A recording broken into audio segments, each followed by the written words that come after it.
Combien de tranches voulez-vous?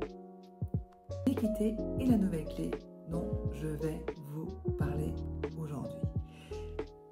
Cet exemple de la tranche de pain est là pour imager l'équité, qui n'est pas l'égalité. L'égalité serait de donner une tranche de pain à tous, mais l'équité est de répondre aux besoins de chacun. Peut-être qu'il y en a un qui n'a pas besoin de pain ou pas envie de manger du pain, et peut-être qu'il y en a un qui a besoin de 2 ou 3 tranches.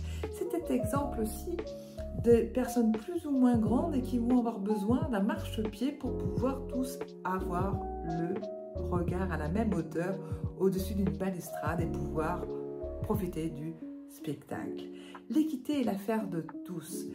Il nécessite de l'empathie, du jugement pour permettre de donner à la personne ce qui lui est nécessaire au moment où elle en a besoin.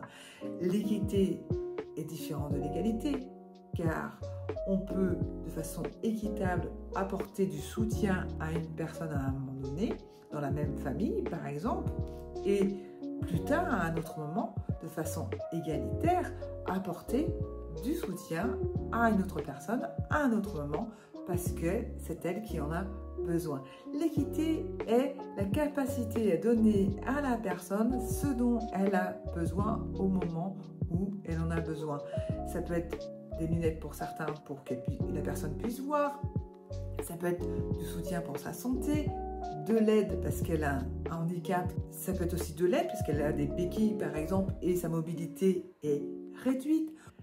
L'équité, c'est d'apporter une réponse aux besoins de la personne au moment où c'est nécessaire.